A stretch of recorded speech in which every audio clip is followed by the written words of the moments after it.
Welcome to food lab. இன்னைக்கு கிருஷ்ண ஜெயந்திக்கு பலகாரம் செய்ய போகிறேன். நான் இன்னைக்கு 6 வகையான பலகாரம் செய்ய போகிறேன். அதை எப்படி செய்கிறதுன்னு பார்க்கலாம். முதல்ல லட்டு எப்படி செய்கிறதுன்னு பார்க்கலாம். லட்டு செய்கிறதுக்கு கடலை மாவு 1 கப் ஜலிச்சு ஆட் பண்ணிக்கிறேன்.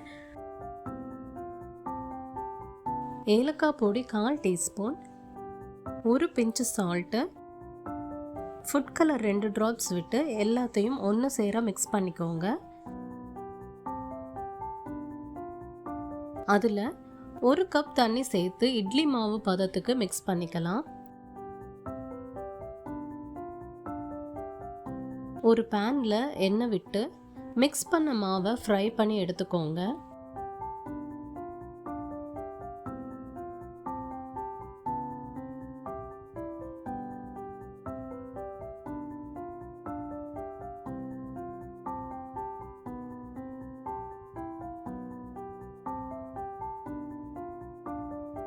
இப்போ ஃப்ரை பண்ணதை சின்ன சின்ன பீசஸாக பிச்சு போட்டு மிக்சியில் பல்ஸ் பண்ணி எடுத்துக்கலாம்.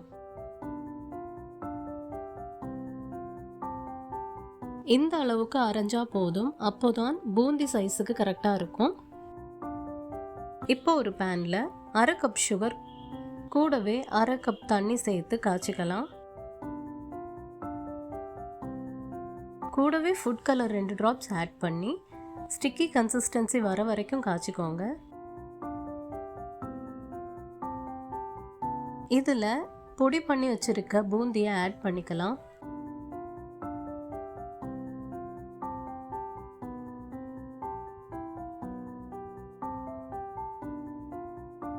சுகர் சிரப் நல்லா அப்சார்ப் ஆனதும் கொஞ்சம் நட்ஸ் ஆட் பண்ணிக்கலாம். நான் இன்னைக்கு மெலன் சீட்ஸ் எடுத்திருக்கேன்.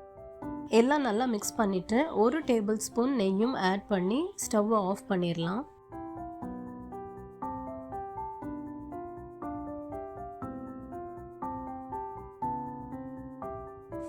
சூடு ஆறுனதும் லட்டு உருண்டை பிடிச்சிக்கலாம்.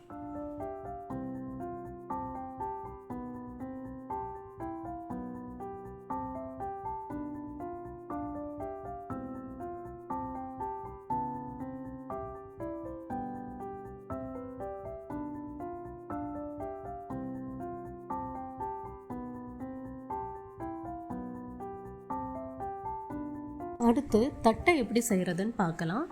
நான் பூண்டு போட்டு தட்டை செய்ய போகிறேன். அதுக்கு ஒரு 10 பல் பூண்டை தோலோடு எடுத்து ஒன்றும் பாதியுமாக அரைச்சி எடுத்துக்கிறேன்.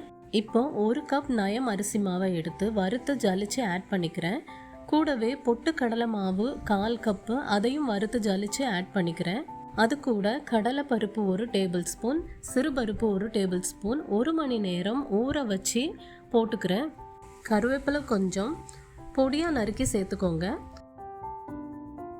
காஷ்மீரி மிளகாய் தூள் 1 டீஸ்பூன், பெப்பர் 1 டீஸ்பூன் குறகுறப்பாக அரைச்சி சேர்த்துக்கோங்க. கட்டி பெருங்காயம் கரைச்சி வச்சுருக்கேன், அது 1 டீஸ்பூன் சேர்த்துக்கிறேன். சில்லி ஃப்ளேக்ஸ் 1 டீஸ்பூன், எள்ளு 1 டீஸ்பூன், பட்டர் 1 டேபிள் ஸ்பூன், உப்பு 1/2 டீஸ்பூன், காய்ச்சின எண்ணெய் 1 டேபிள் ஸ்பூன் விட்டு எல்லாத்தையும் ஒன்று சேர மிக்ஸ் பண்ணிக்கோங்க.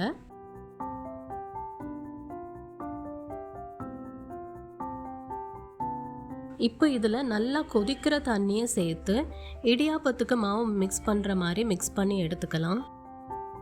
இந்த ஸ்டேஜில் இடித்து வச்சுருந்த பூண்டை சேர்த்துக்கோங்க.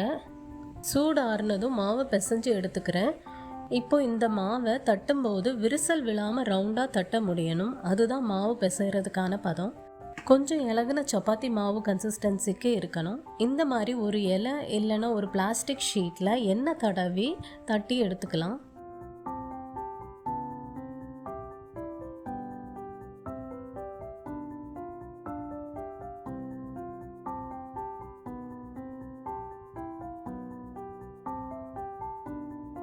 தட்டுன அடையை இந்த மாதிரி ஒரு துணியில் போட்டு வச்சுக்கிட்டா எக்ஸஸாக இருக்கிற ஈரத்தையும் உறிஞ்சிக்கும். அது இல்லாமல் பேட்சாக ஃப்ரை பண்ணுறதுக்கும் ஈஸியாக இருக்கும். மீடியமான ஃப்ளேமில் வச்சு நல்லா கிறிஸ்பி ஆகிற வரைக்கும் ஃப்ரை பண்ணி எடுத்துக்கோங்க.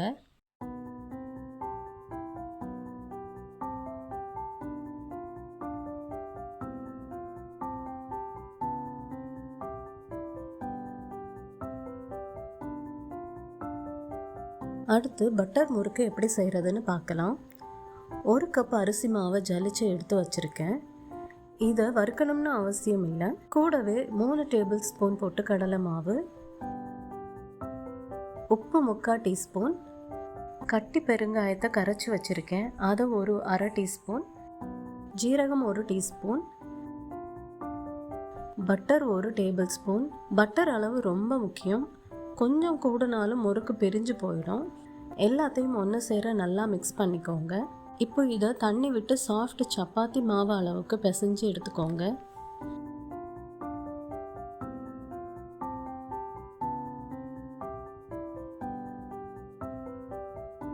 பட்டர் முறுக்கு போட ஸ்டார் அச்சு எடுத்திருக்கேன்.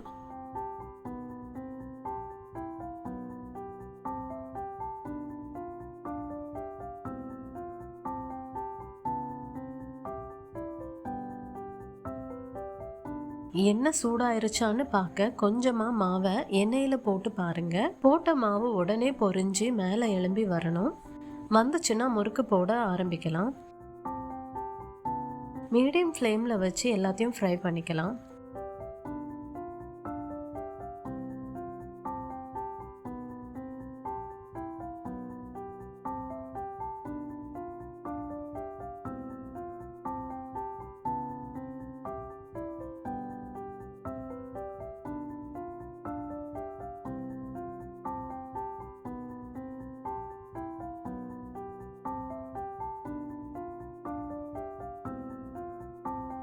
அடுத்து பாலாடை பிரதமன் எப்படி செய்கிறதுன்னு பார்க்கலாம். பால் 1.5 லிட்டர் குக்கரில் எடுத்திருக்கேன். இதை ப்ரெஷர் குக் பண்ண போகிறோம். பால் குக்கரில் பாதி அளவுக்கு கீழே இருக்கணும், இல்லைன்னா பால் பொங்கி வழிஞ்சிடும்.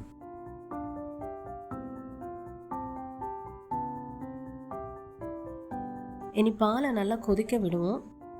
கொதித்ததும் அதில் 100 கிராம் சுகரை ஆட் பண்ணி மறுபடியும் கொதிக்க விடுவோம்.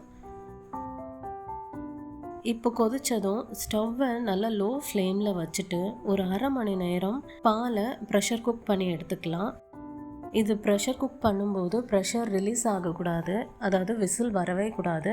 அப்படி அந்தளவுக்கு லோ ஃப்ளேமில் வச்சு ப்ரெஷர் குக் பண்ணி எடுத்துக்கலாம். அரை மணி நேரத்துக்கு அப்புறம் ப்ரெஷர் நல்லா அடங்குனதும் ஓப்பன் பண்ணிக்கோங்க.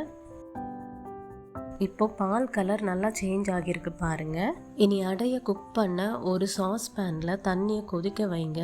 கொதித்ததும் 100 கிராம் அடையை சேர்த்து லிட் போட்டு கவர் பண்ணி ஒரு 20 நிமிஷம் ஊற வச்சா போதும். அடை நல்லா வெந்துடும். அதை வடிகட்டி எடுத்து வச்சுக்கலாம். இனி பாலாடை பிரதமனுக்கு அந்த பிங்க் கலர் வர்றதுக்கு சுகரை கேரமலைஸ் பண்ணி சேர்த்துக்கலாம். அதுக்கு 1/4 கப் சுகரை எடுத்து வெறும் சட்டியில் போட்டு மெல்ட் பண்ணிக்கலாம். இது இப்போ நல்லா கேரமலைஸ் ஆகிடுச்சு. இந்த ஸ்டேஜில் தண்ணி கொஞ்சமாக சேர்த்து கேரமலை மறுபடியும் மெல்ட் பண்ணிக்கலாம். இப்படி செய்கிறதுனால ஹை டெம்பரேச்சரில் இருக்க கேரமல் டெம்பரேச்சர் லோ ஆகும். அதனால அடுத்து பால் சேர்க்கும் போது பால் திரிஞ்சு போகாது. இப்போ கொஞ்சமாக பால் சேர்த்துக்கோங்க. பால் திரியல.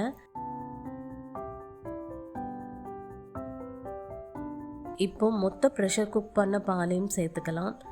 பால் சேர்த்த பிறகு மறுபடியும் ஒரு கொதி வந்ததும் வேக வச்ச அடையை சேர்த்து லோ ஃப்ளேமில் 20 நிமிஷம் குக் பண்ணிக்கோங்க. இந்த ஸ்டேஜில் 1 டேபிள் ஸ்பூன் நெய் ஆட் பண்ணிக்கலாம்.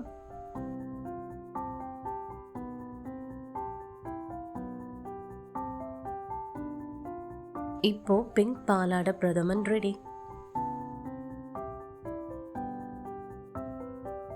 அடுத்து தயிர் முறுக்கு எப்படி செய்கிறதுன்னு பார்க்கலாம். அதுக்கு 1 கப் பச்சை அரிசி மாவை டால்கம் பவுடர் கன்சிஸ்டன்சி வர வரைக்கும் வறுத்து எடுத்துக்கலாம். மாவில் ஈரப்பதம் கம்ப்ளீட்டாக போகணும். இப்போ அந்த மாவை ஜலிச்சு எடுத்துக்கலாம்.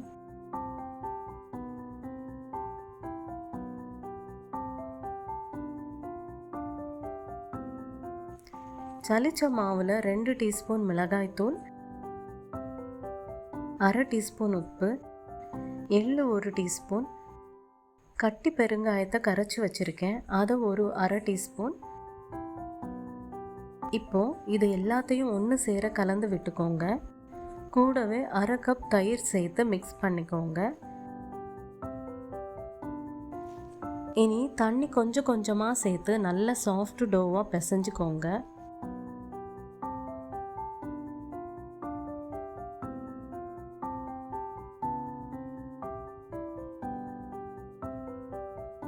இப்போ தயிர் முறுக்கு போட இந்த அச்சு எடுத்திருக்கேன்.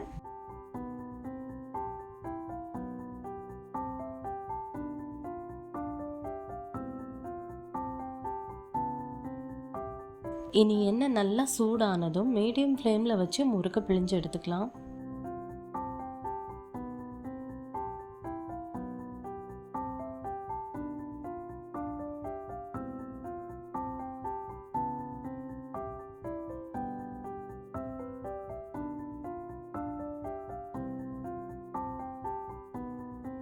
அடுத்து தயிர் சாதம் எப்படி செய்கிறதுன்னு பார்க்கலாம். நான் 1/3 கப்பில் பச்சை அரிசி எடுத்து கழுவி ஒரு 10 நிமிஷம் ஊற வச்சு எடுத்திருக்கேன். தயிர் சாதத்துக்கு 3 கப் தண்ணியும் 1 கப்பு பாலும் சேர்த்துக்கிறேன். கூடவே அரை டீஸ்பூன் பட்டர் சேர்த்து 5 விசில் வர வரைக்கும் குக் பண்ணி எடுத்துக்கலாம். பட்டர் சேர்க்கறதுனால விசில் வரும்போது தண்ணி நிறைய வெளியே சிந்தாது.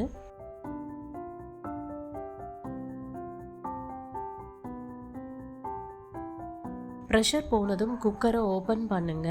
சாதம் நல்லா குழைவாக வெந்திருக்கு. இப்போ இந்த சூட்டுலேயே மறுபடியும் 1 டீஸ்பூன் பட்டர் சேர்த்துக்கோங்க. இப்போ சேர்க்குற பட்டர் நல்ல வாசமாக இருக்கும் சாதத்துக்கு. கூடவே கட்டி பெருங்காயத்தை கரைச்சி 1 டீஸ்பூன் எடுத்திருக்கேன். உப்பு 1 டீஸ்பூன், இஞ்சி அரை டீஸ்பூன், பச்சை மிளகாய் அரை டீஸ்பூன் நல்ல பொடியாக நறுக்கி சேர்த்து மிக்ஸ் பண்ணிக்கோங்க. கொஞ்சமாக மல்லித்தழையும் பொடியாக நறுக்கி சேர்த்து மிக்ஸ் பண்ணிக்கலாம். இப்போது தாளிக்க கொஞ்சமாக கடலை எண்ணெய் சேர்த்து 1 வரமிளகாயை பிச்சு போட்டுக்கோங்க. கூடவே கடுகு உளுத்தம்பருப்பு அரை டீஸ்பூன் சேர்த்து நல்லா பொரிய விடுங்க. ஸ்டவ்வை ஆஃப் பண்ணிவிட்டு கொஞ்சமாக கருவேப்பிலை எல்லாம் சேர்த்துக்கோங்க. இந்த தாளிப்பை தயிர் சாதத்தில் சேர்த்து நல்லா மிக்ஸ் பண்ணிவிட்டு சாதம் மிதமான சூட்டில் இருக்கும்போது 1/4 கப்பு தயிர் ஆட் பண்ணி நல்லா மிக்ஸ் பண்ணிக்கோங்க. தயிர் சாதம் ரெடி. எல்லா ரெசிபியும் உங்களுக்கு ரொம்ப பிடிச்சிருக்கோன்னு நினைக்கிறேன். தேங்க்ஸ் ஃபார் வாட்சிங். Like and subscribe to our channel.